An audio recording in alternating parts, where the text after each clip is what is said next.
and how does your relationship with God serve you and your business? Yeah, man.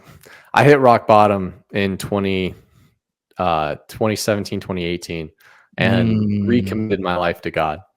And it's changed me ever since. Like, if it wasn't for God, I wouldn't be married to who I'm married to. If you would have known us in college, we were a terrible relationship that met freshman year and we're on and off and on and off. And long story short, I had to gain integrity, and I had to put my faith in solid soil. And so, yeah, God changed my life. Jesus changed my life and has continued to reform me. And I'm continuing this journey of sanctification as I continue, to abide and follow in him. And yeah, what that means is some business practices I don't do, right? There's shady business practices. And yeah, I mean, I could tell you a story. So I bought an apartment complex I had under contract this year. I had it under contract for a certain price. We'll just say that. I ended up wholesaling the contract because I couldn't get it to a price that made sense for me to go raise capital. It just wasn't that good of a deal. So I wholesaled it to another buyer. Well, that buyer ended up wholesaling it to his fund, stole $500,000 from investors that didn't know what he was buying, and bought the property for $600,000 more than what I had it under contract for. And we're talking about a property that I couldn't raise capital at the current purchase price. Yeah. So like, I understand how it worked. I could do that with people that really want to invest with me, but I would never do that to people. Yeah. And so it just blows my mind, the greed that's in this industry and the decisions that people make without integrity. And so, yeah. Yeah. I think in the Bible it says, I forgot, this is a quote about the camel eye, pretty much talking about how it's harder for a wealthier man to get into heaven than like the common man, because they have so much options to do stuff like that and scam people. You mentioned you hit rock bottom. Do you mind talking a little bit about what that rock bottom experience was like?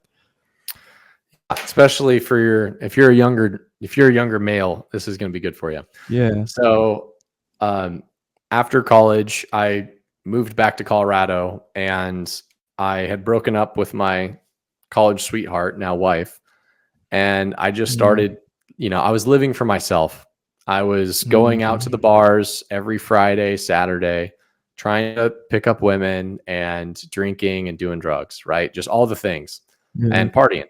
And I was getting everything that I thought I wanted. And it was so empty.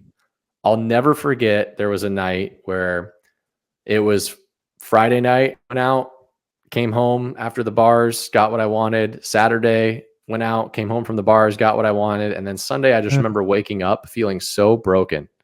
Like, what is this? And so that Sunday, I woke up and went to church, back to church for the first time in, half a decade, and recommitted my life to God at that time. And then just started, not doing those things. Wow. And so like when you went to church, you felt like I'm just curious, like you felt like the presence of God was on you, or like you just felt like a burden, like because I mean, a lot of us, we go to we young male stuff, we're chasing women, we have an ego, we don't have that sense of integrity that most older people get, and so what you did, I feel like was like pretty normal. But I'm curious, like I feel like a lot of people go to church and still don't have that strong relationship or turnover. What about that church day or overall like made you change and really make that strong commitment to him?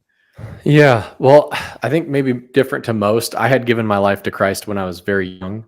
Okay. And then eventually I turned my back on Christ when I went off to college because some things happened. I didn't win the state championship in basketball, and no one came to my graduation party, so I didn't think anyone loved me. And so, it was those things. I was like, okay, F this, I'm going to go live me.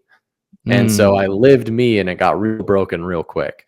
Right. And it got real old. And so then when I came back to God, I felt like there was a loving father that was still wanting to welcome me with welcome arms and forgive me and love me. And so then at that point, I accepted the grace that Jesus gave me, right? And started living in the grace and trying my best to live now in truth.